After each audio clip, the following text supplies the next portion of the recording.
The first prayer in the siddur, the Jewish prayer book, is Modeh ani lefanecha melech chai v'kayam shechazarta bi nishmati b'chemla rabba emunatecha. And my loose translation of that is Modeh ani lefanecha, I give thanks before you, or more simply said, thank you, Melech Chai v'Kayam, the living and eternal God, Shechazarta bi nishmati b'chemla, that in your mercy you have returned to me my soul, Rabbi Emunatecha, great is your faithfulness. So let's break this down and try to get a little bit deeper. The first word to come out of our mouth in the morning is thank you. And there's a tremendous lesson here, because we don't wake up and start asking God for things, even though we have so much to ask for, complain or cry out or kvetch.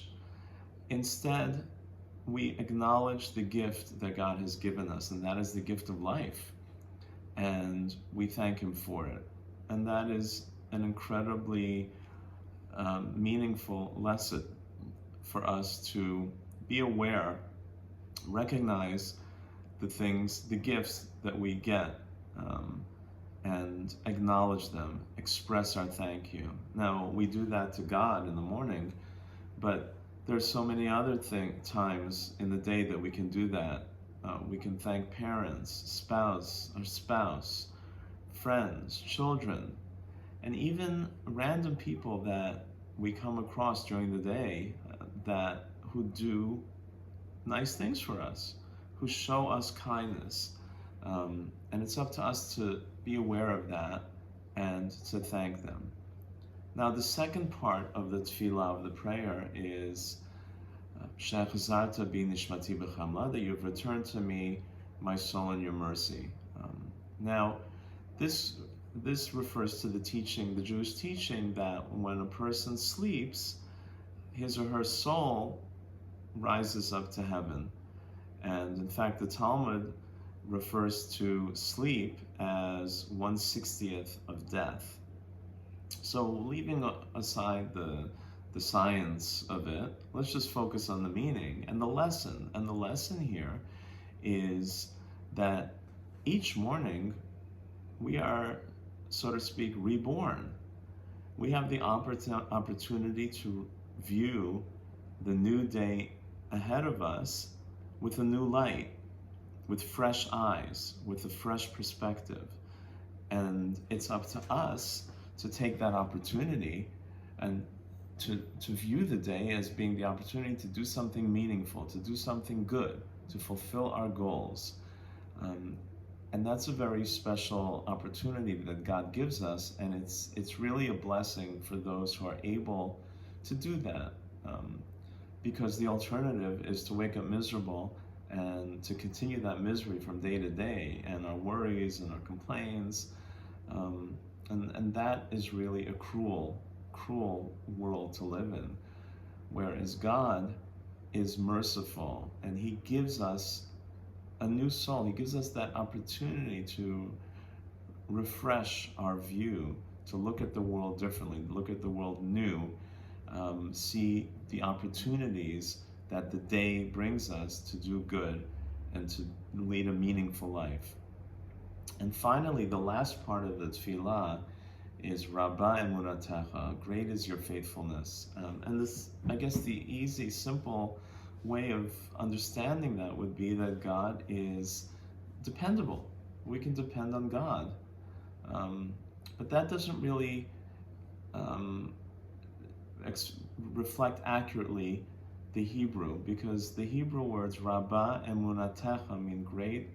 Emunatecha is your faithfulness. And then the question is, well, what do you mean God has faith? Rabba Emunatecha, great is your faith. So who does God have faith in? What does He, how can He have faith?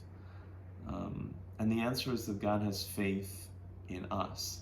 And I heard this from Rabbi J.J. Schachter, who said it in the name of his father.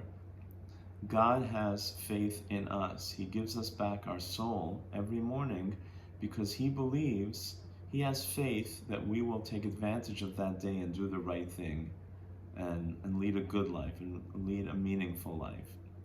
It's like a parent who gives a young child a tray full of glasses to carry across the room for the first time. He wants to give the child responsibility. He has faith in the child's potential. Now he knows that maybe the child will fail and drop the tray and the glasses will smash.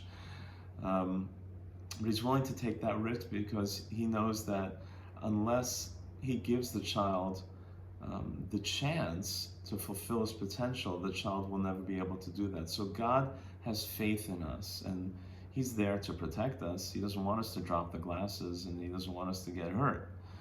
But he gives us the chance to have a new day, and he believes, he has faith that we will do the right thing, that we will take advantage of the opportunity he has given us and lead a meaningful day and follow his commandments and do good. So that's the third lesson of this prayer, is that we should take advantage of that opportunity that God has given us and take each day, as the Latin says, carpe diem, seize the day. Seize the opportunity that God has given us to do good, to do meaningful, to do things that have meaning, to make our lives meaningful and make the world around us a better place. So just to review the three lessons of the prayer. The first one is to be aware of the good that people are doing for us, or that God is doing for us, and to acknowledge that, express our thanks, and particularly in words, because sometimes that's really hard to do. So say thank you.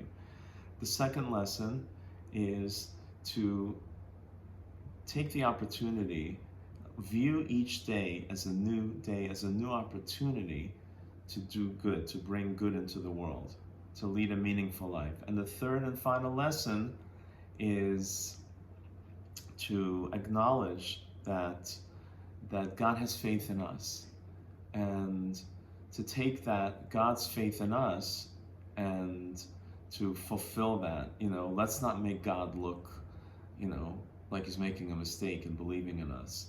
Let's not let God down. Let's use the opportunity that God has given us, a new day, a new life, and make the most out of it the best way and the most meaningful way that we can.